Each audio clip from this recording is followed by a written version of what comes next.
நடிகர் விஜய் இரண்டாம் கட்டமாக இன்று மாணவர்களுக்கு அந்த வெற்றி சான்றிதழும் ஊக்கத்தொகையும் வழங்கக்கூடிய அந்த நிகழ்ச்சியில் அவர் நீட் தேர்வை ரத்து செய்ய வேண்டும் என்று பேசியிருப்பதும், ஒன்றிய அரசு என குறிப்பிட்டிருப்பதும், என்சிஆர்டி தேர்வு முறையை மாற்ற வேண்டும் என்றும், ஒரு சிறப்பு மாநில பொதுப்பட்டியல் கொண்டு வர வேண்டும் என்பது உள்ளிட்ட பல்வேறு கருத்துக்களை கல்வி தொடர்பான மேம்பாடு குறித்து நடிகர் விஜய் தெரிவித்திருக்கிறார்.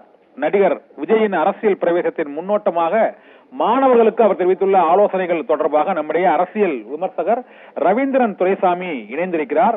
இது 2026 நடிகர் விஜயின் அரசியல் பிரவேசம் மாணவர்களிடம் எந்த அளவுக்கு எடுபடும், தமிழக அரசியலில் மாற்றத்தை ஏற்படுத்துமா என்பது தொடர்பாக தமிழக அரசியலை பல்வேறு புள்ளி விவரங்களுடன் உற்று நோக்கி ஆதாரங்களுடன் அலசி ஆராய்ந்து வரும் அரசியல் விமர்சகர் ரவீந்திரன் துரைசாமியிடம் கேட்கலாம். சார் வணக்கம். சார் வணக்கம். சார் வணக்கம் சார். இப்ப நடிகர் விஜயோட இந்த 2026 நாங்கள் அரசியலில் பிரவேசம் செய்வோம் என்று கூறிவிட்டு இன்றைக்கு இந்த கிளியர் கட்டா நீங்க நீட் தேர்வு தொடர்பா அவர் ஒரு முடிவை சொல்லிட்டாரு.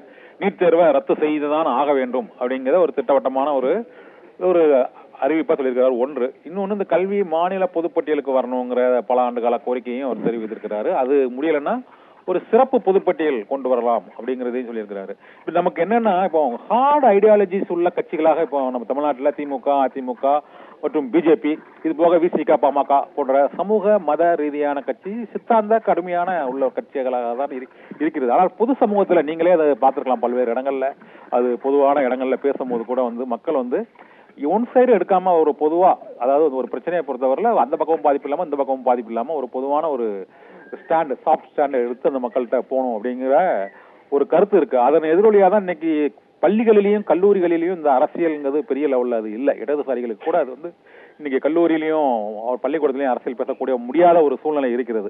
அரசியல் மயப்படுத்தாத மாணவ மாணவிகளை இப்போ புதுசா விஜய் இப்போ அரசியல் மயப்படுத்தி அந்த திமுக அதிமுக வாக்கு வங்கிக்கு எதிரான ஒரு மீதி உள்ள வாக்கு வங்கியை விஜயால் கைப்பற்ற முடியுமா சார்? கண்டிப்பா முடியாது. விஜய் பல நிரூபிக்காதவரு. அவரு திமுக கொள்கையின் தொங்கு சதையா தான் இருக்கிறாரு. நீட் எதிர்ப்பு, சிஏ எதிர்ப்பு, இதுலதான் 40 சீட்டு திமுக ஜெயிச்சுட்டாங்களே.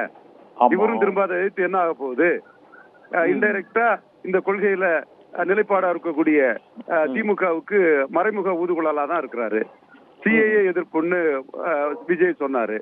ஓகே, சிஏஏ விஜய் எதிர்க்கிறாருன்னு திமுக அணியில இருந்து யாராவது விஜய் ரசிகர்கள் எங்களை ஆதரிக்கிறாங்க, விஜய் ஆதரவு எங்களுக்கு இருக்குன்னு 40 எம்பிக்கள்ல ஒரு எம்பியாவது விஜய்க்கு ஆதரவு இருக்கு, விஜய் ரசிகர்கள் ஆதரவு எங்க இருக்குன்னு தமிழக வெற்றி கழகம் சிஏ எதிர்க்கிறாங்க, எங்களை ஆதரிக்காங்கன்னு சொன்னாங்களா? சொல்லலையே. இவரை பொருட்டா நினைக்காமலே 40 வரும் ஜெயித்துட்டு போயிட்டாங்களே.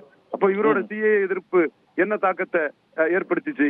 இவரை பற்றி ஒரு போல் சாட்டே கருதாம 40 சீட்டையும் திமுக அணி ஜெயிச்சுட்டாங்க. அதே மாதிரி நீட் எதிர்ப்புங்கிறதுலயும் திமுக அணி தான் அதுல டாமினண்டா இருக்கிறாங்க. மோடி எதிர்ப்புங்கிறதுலயும் திமுக அணி தான் வெற்றி பெற்றுட்டு இருக்கிறாங்க. சோ அவங்க வெற்றி பெற்று ஒருவர் இருக்கக்கூடிய அந்த இஷ்யூவே எடுத்து மறைமுகமா அவங்களை ஸ்ட்ரெங்தன் பண்றதான் பண்றாரே தவிர இவருக்கு அதனால என்ன பலன் வந்துட போகுது? திமுகவின் தொங்கு சதையா இருக்கதா நீங்க சொல்றீங்க. ஒண்ணு. இன்னொன்னு திமுக கொள்கைகளின் தொங்கு சதையாக, திமுக கொள்கைகளின் தொங்கு சதையாக, கொள்கைகளின் தொங்கு சதையாக இதை நீங்க ஒரு கருத்து சொல்றீங்க. ஓகே, அது நீங்க சொல்றதை ஏற்றுக்கொள்ளக்கூடியதான் என்றால் அது இந்த சிஏ எதிர்ப்புல பெரிய லெவலில் வரல. இப்போ நீட் எதிர்ப்பு, மற்றபடி இந்த மாநில பட்டியல், இந்த மாநில உரிமைகள் தொடர்பான அந்த வாக்குகளை அறுவடை நீண்ட காலமாக திமுக பண்ணிருக்காங்க. ஓகே, இருந்த போதிலும் இது தவிர இவங்க இல்லாம, ஆனால் இந்த கொள்கைகளை ஓரளவு, அதாவது நீட் தேர்வு வேண்டாம், ஆனாலும் அதுல சில திருத்தங்கள் கொண்டு வரணும், சிறப்பு பொதுப்பட்டியல் கொண்டு வரணும், இப்படி மாதிரி இந்த 2 கொள்கைகளுக்கு மத்தியில இருக்காங்க சார் கொஞ்சம் பேரு. அதாவது முதல்ல 234 ஒரு கேண்டிடேட் போடுவாரா? பார்வையற்றவர்கள் யானையை பாக்குற மாதிரி நீங்களும் நானும் விஜய பாக்காண்டாம். அவர் முதல்ல அவரை தெளிவுபடுத்துவாரா? நான் 234 கேண்டிடேட் போட்டு பிரைமரி போல்ஸா நிக்க போறேன்னு சொல்றாரா, இல்ல நான் சபார்டினேட் போல்ஸா நிக்க போறாங்கிறதுல அவர் தெளிவுபடுத்துவாரா? இவ்வளவு நாள் அவரு பான் டு லீடர்னு ஒரு படத்துல போட்டாரு. அதே ஒரு 10 வருஷத்துக்கு மேல ஆகுது. அதுக்கு பிறகு இப்போ கட்சி ஆரம்பிச்சு இப்போ பதிவுல இருக்கிறாரு. அவர் எந்த இடத்துலயுமே கிளியர் கட்டானா 234லயும் வேட்பாளர் நிறுத்தோன்னு இதுவரை சொல்லல. அப்போ அவரோட அரசியல் மாற்றங்கள், அரசியல் கொள்கைகள் எல்லாம் யாருக்கோ சபார்டினேட்டா போறதுக்கா அல்லது பிரைமரி போல்ஸாட்டு அவர் நிக்கிறதுக்காங்கிறத அவரு தெளிவுபடுத்தணுமா வேண்டாமா? அதுல மூடு மந்திரமாட்டு, அதுல அப்படியும் இல்லாம இப்படியும் இல்லாம அதுல கேட்டான் இந்த வாலாட்டு அவர் போயிட்டு இருக்காருன்னு தான் நான் பாக்குறேன். உங்களுக்கு அதுல ஏதாவது தெளிவு உண்டுன்னா நீங்க சொல்லலாம். நான் என்ன நினைக்கிறேன்னா, நடிகர் விஜய் வந்து இப்போ ஆந்திர மாநிலத்துல இப்போ அந்த சிரஞ்சீவி வந்து இந்த பிரஜாராஜ்யம்னு ஏற்படுத்தினாரு. ஆனா அவர் கிட்டத்தட்ட கொஞ்ச நாளைக்கு அப்புறம் இப்ப அவரோட சகோதரர் அந்த பவன் கல்யாண் வந்து அந்த கட்சியை வந்து ஓரளவு ஜனசேனா வந்து ஓரளவு கொண்டு வந்திருக்காரு. இவர் இதே போல ஒரு 4 வருஷத்துக்கு முன்னால அந்த கட்சி பேரை அறிவிக்கிறாரு, கட்சிக்கு வரப்போறான்னு சொல்றாரு. நான் சொல்றது நீங்க சொல்ற மாதிரி நான் சொல்றது அவங்க சீரியஸான இந்த ஐடியாலஜி இல்லாத மக்களோட வாக்குகளை தமிழ்நாட்டுல கைப்பற்றுவதில் தான் ஒரு பெரிய தேக்க நிலை இருக்குதுன்னு கண்டுறோம். ஏன்னா 3வது ஒரு பெரிய கட்சிங்கிறது இங்க அதுதான் அவரு நான் பிரைமரி போல்ஸ் சொல்றாரா, நீங்க எப்படி கனவு கண்டீங்களா அவர் பிரைமரி போல்ஸ்ன்னு சொல்றாருன்னு? அது அவர் கிளியர் பண்ணணும் இல்லையா முதல்ல? யானை பத்த பார்வையற்றவராட்டு நீங்க அவரை பாக்குறீங்கன்னு தான் உங்களை நான் குற்றம் சாட்டுறேன்.